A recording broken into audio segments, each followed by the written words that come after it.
America के दो बड़े बैंक सिग्नेचर सिलिकॉन 2 दिन में डूबे, खतरे में 21 से ज्यादा भारतीय कंपनियां। आखिर क्या है इसकी वजह? नमस्कार, आप देख रहे हैं नेशन न्यूज नेटवर्क। आइए नजर डालते हैं आज की बड़ी खबर पर। 10 मार्च 2023 को अमेरिका का 16वां सबसे बड़ा सिलिकॉन वैली बैंक डूब गया। इसके ठीक 2 दिन बाद 12 मार्च को अमेरिका का सिग्नेचर बैंक के डूबने की खबर सामने आई। इसके बाद इन दोनों बैंकों की संपत्तियों को अमेरिकी रेगुलेटर ने अपने नियंत्रण में ले लिया। अकेले सिलिकॉन वैली बैंक के डूबने से दुनिया भर के निवेशकों को 38 लाख करोड़ रुपए से ज्यादा का नुकसान हुआ है। इससे 21 भारतीय कंपनियां भी बुरी तरह प्रभावित हुई हैं। अमेरिका के इन दो बड़े बैंकों के डूबने की क्या वजह है?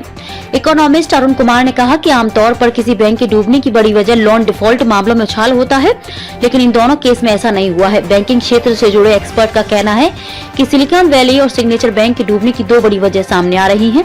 पहला इंटरेस्ट रेट रिस्क और दूसरा लिक्विडिटी रिस्क। अब किसी बैंक के दिवालिया होने की इन दोनों वजहों को एक एक करके समझते हैं। Interest rate risk. एक बैंक इस जोखिम का सामना तब करता है जब काफी कम समय में कई बार इंटरेस्ट रेट बढ़ाए जाते हैं। अमेरिका में महंगाई 40 साल के उच्च स्तर पर है। यही वजह है कि महंगाई पर काबू पाने के लिए फेडरल रिजर्व ने मार्च 2022 के बाद कई बार इंटरेस्ट रेट बढ़ाए हैं, जो अब 4.5% के करीब पहुँच गई है। ये पिछले 15 साल में सबसे ज्यादा है। इसका असर ये हुआ कि फेडरल बैंक के खजाने में आमदनी यानी यील्ड अचानक से 2% बढ़ गई। इस वजह से बैंक और बाकी दूसरे इन्वेस्टर कॉर्पोरेट बॉन्ड्स और सरकारी ट्रेजरी बिल्स को खरीदने के बजाय पैसा फेडरल बैंक में इन्वेस्ट करने लगे। फिर देखते देखते कॉर्पोरेट बॉन्ड्स और ट्रेजरी की कीमत घटने लगी। वॉल स्ट्रीट जर्नल की रिपोर्ट के मुताबिक यील्ड 2% बढ़ने से बॉन्ड की कीमत 32% तक गिर सकती है।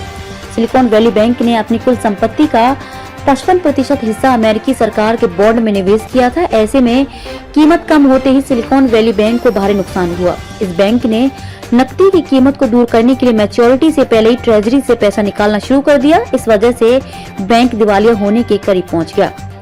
Liquidity risk. जब किसी बैंक को अपना नुकसान करके ग्राहकों को फायदा पहुंचाना होता है तो उसे लिक्विडिटी रिस्क कहते हैं। इसे ऐसे समझिए कि आपने 2019 की शुरुआत में अपनी सारी पूंजी लगाकर और बैंक से कर्ज लेकर एक फ्लैट खरीदा। इसके बाद अचानक से कोरोना महामारी आ गई। ऐसे में अब कर्ज और उसका इंटरेस्ट देने के लिए आपके पास पैसा नहीं है। एक तरफ बैंक की आमदनी घटती है तो वहीं दूसरी तरफ बैंक में जिन लोगों का पैसा जमा होता है वह निकालने लगते हैं। इससे पैसा कम पड़ने की वजह से बैंक दिवालिया हो जाते हैं। सिलिकॉन वैली केस में भी ऐसा ही हुआ है। इसके नकद भंडार में जितने पैसे थे उससे ज्यादा लोग निकाल रहे थे।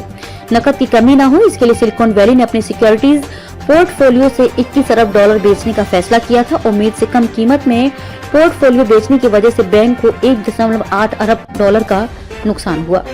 बैंक डूबने की खबर मिलते ही ग्राहक निकालने लगे थे पैसा।